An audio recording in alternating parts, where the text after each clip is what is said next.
안녕하세요, 물묵상. 오늘은 창세기 30장 25절부터 43절 말씀 보도록 하겠습니다. 네, 이제는 좀 약간 장면이 바뀌어요. 라헬하고 레아하고 이제 질투 이야기가 막 펼쳐지다가 이제 야곱하고 라반 이야기로 옮겨갑니다. 라반은 사기꾼이죠. 예. 라헬 준다고 해놓고 나중에 레아 주고 막 우리 동네에서는 그런 일 없어 막 이러고 굉장히 나쁜 놈이잖아요. 근데 이제 이 라반은 사기를 이제 계속 칩니다. 야곱은 굉장히 유능한 목자였던 것 같아요. 근데 이제 계속 월급을 한 푼도 주지 않고 부려먹어요. 그러니까 야곱 입장에서는 이제 화가 나겠죠. 지금 사실 라반의 집에서 산지 20년 됐거든요. 14년 정도 이제 레아와 라헬을 위해서 일하고 그리고 나서도 6년을 더 일했어요. 그다음에 이제 어떤 일이 벌어지는지 한번 볼게요. 라헬이 요셉을 낳았을 때 야곱이 라반에게 이르되 나를 보내어 내 고향 나의 땅으로 가게 하시되 내가 외삼촌에게 일하고 얻은 처자를 내게 주셔서 나로 가게 하소서. 내가 외삼촌에게 한 일은 외삼촌이 하시나이다. 그러니까 지금 뭐 얻은 게 처자식밖에 없었어요. 예, 물론 이제 처자식을 얻은 게 참 큰 거죠. 그러나 월급을 한 푼도 안 준 거예요, 지금까지. 그러니까 밥만 먹여준 거야. 그러니까는 이제 너무 화가 나죠. 그래서 라반이 그에게 이르되 여호와께서 너로 말미암아 내게 복 주신 것을 내가 깨달았노니 네가 나를 사랑스럽게 여기거든 그대로 있으라.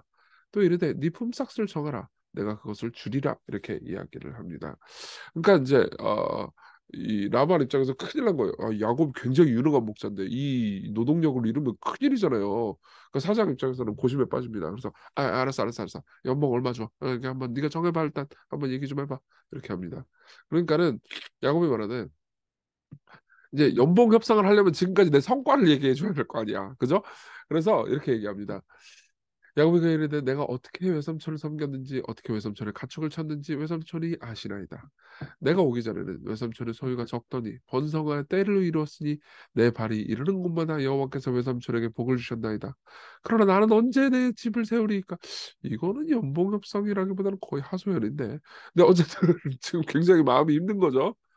그래서 라반이 이르되 내가 무엇으로 내게 주랴? 야곱이 이르되 외삼촌에게 내게 아무것도 주시지 않아도 나를 위하여 이 일을 행하시면 내가 다시 외삼촌의 양떼를 먹이고 지키리이다. 오늘 내가 외삼촌의 양떼에 두루다니며 그 양 중에 아롱짓 것과 점 있는 것과 검은 것을 가려내며 또 염소 중에 점 있는 것과 아롱진 것을 가려내리니 얘들이 내 품삯이 될 거예요. 이렇게 얘기를 하는 거죠. 무슨 말이냐? 그러니까 나중에 또 라반이 언제 또 사기 칠지 모르잖아요. 근데 보통 이제 품삯은 한 20% 정도 됐거든요. 그러니까 이제 20%의 품삯을 주는데 사실 아롱진 것, 점 있는 것 보통 양, 염소 이렇게 이게 양은 허옇고 염소는 검었고 그래요. 그래가지고 얘네들이 아롱짓것 점 있는 것 이러지 않거든요. 근데 이제 확실히 분별할 수 있는 거 있잖아요. 그것만 주십시오. 이렇게 얘기를 하는 거죠. 왜냐하면은 뭐 이렇게 하는 거는 내 때, 저렇게 하는 건 내 때. 그러니까 눈으로 육안으로 식별이 불가능한 것들은 나중에 또 언제 라발이 사기 쳐먹을지 몰라요. 그래가지고 딱 봐서 눈으로 식별 가능한 애들 있죠. 얘네들만 이 얼룩이들 덜룩이들 요런 애들만 제가 가져가겠습니다. 왜냐면 이거는 계약을 맺으면 누가 봐도 딱 뻔하니까 그렇죠? 그러니까 사기를 못 치게 이제 한 거예요. 그래서 후일에 외삼촌께서 오셔서 내 품삯을 조사하실 때 그다음 뭐라고 하냐면 나의 의가 내 대답이 되리다. 되게 멋있는 말 아닙니까? 나의 의가 내 대답이 되리다. 근데 지금까지 한 번도 당신에게 사기친 적 없지 않습니까? 원래 그거 아시죠? 야곱이 사기꾼이었어요. 그렇죠? 야곱이 뭐 에서 제가 팥죽 팔면서 막 장자권 하고 이런 사람이었단 말이에요. 그러니까 야곱 훈련을 참 많이 받았죠. 내가 혹시 염소 중 아롱지지 않은 것이나 점이 없는 것이나 양 중에 검지 아니한 것이 있으면 도둑질한 걸로 인정해 주세요. 그러니까 라반이 이르되 라반 입장에서는 이거 꽤나 괜찮은 조건이거든요. 그래서 네 말대로 할게. 그리고 나서 그날에 그가 수염손 중 라반이요 얼룩무늬 있는 것과 점 있는 것을 가리고 암염손 중 흰바탕에 아롱진 것과 점 있는 것을 가리고 양 중에 검은 것을 가려서 자기 아들들의 손에 맡겨요. 보세요. 그러니까 이게 이런 애들 하나도 주고 싶지 않은 거야. 그러니까 라반 진짜 나쁜 놈이죠. 그래서 어떻게 하냐면 얘네들 다 챙겨가지고 자기 아들들에게 맡기고 자기와 야곱의 사이를 사흘 길을 때 그러니까 꽤 멀리 이사를 가버려요. 야곱은 라반의 남은 양떼를 치니라 이렇게 하죠. 그러니까 이게 진짜 너한테 양, 염소 한 마리도 안 주고 싶어 이런 이제 못돼 먹고 싶어져. 그러니까 야곱이 하나님 보시기에 이제 얼마나 분노하셨을 만한 일이죠. 굉장히 불공정한 거래를 한 거죠. 야곱이 버드나무와 살구나무와 신풍나무의 푸른 가지를 가져다가 그들의 껍질을 벗겨 흰 무늬를 내고 그 껍질 벗긴 가지를 양떼가 와서 먹는 개천의 물 구유에 세워 양떼를 향하게 하며 그때가 물을 먹으러 올 때 새끼를 매니 가지 앞에서 새끼를 매물어. 자 보세요. 이거 뭐 한 거예요? 뭐 가지를 뭐 벗겨다가 뭐 어디다 갖다 놓고 이게 뭐냐면은 고대 백마술이었어요. 백마술. 그러니까 미신을 한 거예요. 어제가 아니죠. 이제 지난주죠. 우리 이제 레아가 합환체 그 최음제 가지고 와가지고 요거 있으면 아들 낳겠거니 했던 그거 기억나시죠? 그러니까 똑같은 거예요. 야곱도 정신 못 차렸어요. 근데 어떻게 됩니까? 백마술이 효과가 있어서가 아니고 얼룩얼룩한 것과 점이 있고 아롱진 것을 낳아요. 예. 참 기적이 일어난 거죠. 이거는 사실 하나님께서 하신 일이에요. 야곱이 새끼 양을 구분하고 그 얼룩무늬와 검은 빛 있는 것을 라반의 양과 서로 마주보게 하고 자기 양을 따로 두어 라반의 양과 섞이지 않게 하며 튼튼한 양이 새끼 배를 대는 야곱이 개천에다가 양떼의 눈앞에 그 가지를 두어 양이 그 가지 옆에서 새끼를 뱉게 하고 약한 양이면 그 가지를 두지 아니하니 그렇게 함으로 약한 것은 라반의 것이 되고 튼튼한 것은 야곱의 것이 된지라. 예. 그러니까 그 와중에서도 이제 하나님께서는 계속 기적을 일으키시는 거죠. 그래서 어떻게 됐냐? 야곱이 매우 번창해서 양떼와 노비와 낙타가 나귀가 많았다. 이게 이제 결론입니다. 그러니까 전체적인 결론은 라반이 사기쳐 먹으려고 했지만 하나님께서 라반이 사기쳐 먹은 품삯을 월급을 갚아주셨다. 이 내용인 거죠. 자, 우리 내용을 한번 정리하면서 적용해 볼까요? 첫 번째로는요, 옳은 희망을 가지는 겁니다. 그 가지 때문에 이 야곱이 뭘 얻었다 이렇게 생각하면 안 돼요. 그러니까 이 창세기의 저자는 이런 얘기를 하고 싶은 거예요. 그러니까 그 전장에는 합한채 이야기가 나오잖아요. 그죠? 이번에는 가지 이야기가 나오잖아요. 이거는 모두 인간의 무의미한 노력을 상징해요. 예. 브루스 월키라는 이제 구약학자는 이렇게 얘기해 줍니다. 비극적이게도 야곱은 자기 삶의 중요한 국면에서 계속 기도하지 않는다고요. 그는 육체적 힘으로 열심히 일하고 한 가족을 일으키는 능력이 있지만 영적으로는 기도를 안 해요. 예, 무능해요. 그런 기도도 하지 않고 찬양도 드리지 않는다. 그러니까 보세요. 이게 여러분들한테 어떻게 들릴지 모르겠지만 하나님께서는 기도하지 않는 우리도 먹여주십니다. 예. 그러니까 이걸 듣고 기도 안 해야 되겠다 이렇게 생각하지 마세요. 생각해보세요. 하나님께서 여러분들에게 기도한 것만 주신다고 생각해보세요. 예. 기도하면 줄게. 근데 네가 기도하는 것만 준다? 그러면요, 여러분들 저도 마찬가지죠. 다 굶어 죽어요. 우리 기도 진짜 안 하잖아요. 근데 내 삶은 힘들고 나는 기도 응답 잘 안 받아요. 못 받아요. 기도해도 하나님 잘 안 들어주시는데 우리 맨날 이렇게 불평하지만 실제로 우리가 가지고 있는 것들 중에 압도적인 다수는요, 기도를 안 했는데 가진 거예요. 예, 그렇죠? 하나님께서 우리를 돌보아 주세요. 그러니까 기도하지 말아 안 해도 된다 이 얘기를 하고 싶은 게 아니죠. 예. 오히려 하나님께서 그럼에도 불구하고 우리를 돌보고 계시니까 그러니까 기도를 하라는 거죠. 우리는요 자꾸 합한채와 가지를 가지려고 합니다. 그러니까 어떤 기술, 술수, 무슨 백마술 이런 것들을 부리면 삶에서 괜찮아질 거라고 오해를 해요. 그래서 뭐 이런 것들을 생각하는 거죠. 내가 사내 정치를 못해서 승진을 못하는 거 아닌가? 이런 생각을 하거나 내가 대학원을 가면서 뭘 하면 내가 삶이 풀리지 않을까? 성형 수술을 하면 내가 괜찮지 않을까? 어떤 방법을 사용하면 괜찮지 않을까? 이런 식으로 생각하는 경우가 많죠. 그러니까 물론 이런 모든 것들을 하지 말라고 얘기하는 게 아니에요. 예. 여러분들이 살면서 필요한 것들을 뭐 공부도 하시고 그리고 살면서 필요한 것들을 하십시오. 뭐 이상한 거 백마술 이런 거 하지 말고요. 로또 그런 거 사지 마세요. 인생 여전이에요. 역전이 아니고 여전. 그냥 안 돼요. 근데 그러니까 그런 것들이 다 뭐 무의미한 거고 사실은 다뭐 이제 좀 하지 말아라 이렇게 얘기하고 싶은 게 아니고 오히려 우리가 진짜로 그런 것들을 신뢰하면 안 되고 하나님을 신뢰해야 된다. 우리에게 모든 것을 갚아주실 분은 하나님이시다. 이런 얘기를 하고 싶은 거죠. 그래서 이엔 바운즈라는 분은요 기도에 대해서 이렇게 얘기해 줍니다. 우리는 효과적인 복음 전도와 교회 성장 그리고 교인 수 중대를 위해서 새로운 방법, 새로운 계획, 새로운 조직을 찾는데 계속 신경을 쓴다. 하지만 어, 하나님은 더 나은 사람을 찾고 계신다. 교회는 더 나은 방법을 찾고 있지만 오늘날 교회가 필요로 하는 것은 더 많은 기계나 좋은 기계도 아니고 조직도 아니고 기발한 방법도 아니고 성령이 쓰실 수 있는 사람, 즉 기도의 사람이다.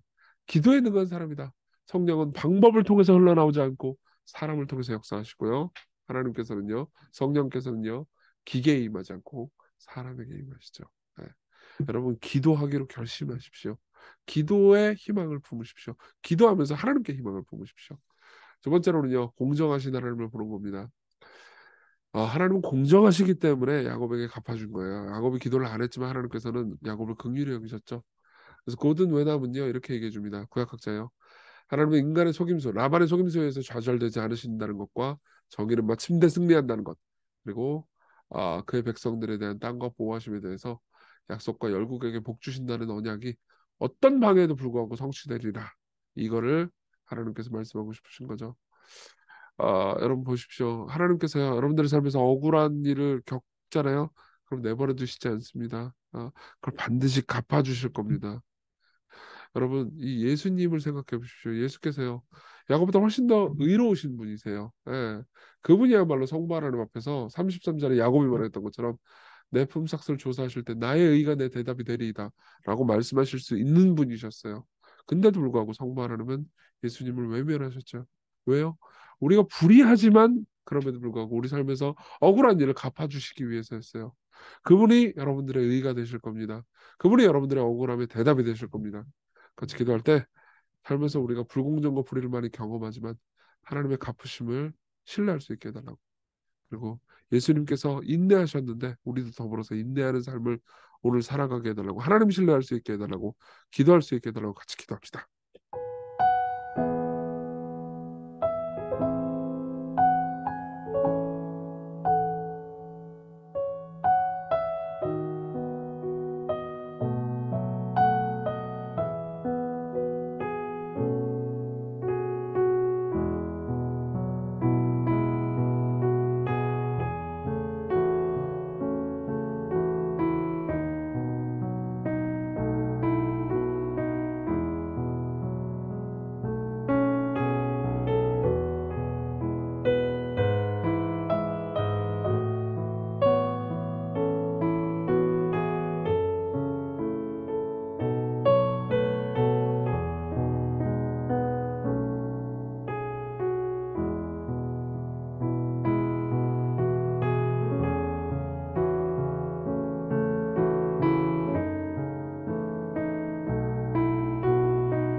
기도하겠습니다. 하나님 아버지, 우리는 너무 많은 시간 동안 불공정과 불의를 경험합니다.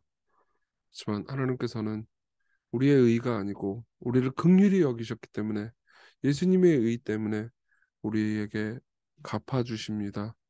그것을 기억하게 하소서. 그리고 하나님을 향해서 희망을 품게 해주시옵소서. 예수님 이름으로 기도했습니다. 아멘. 네, 하나님의 은혜 안에서 오늘도 희망을 품고 삶을 살았으면 좋겠습니다.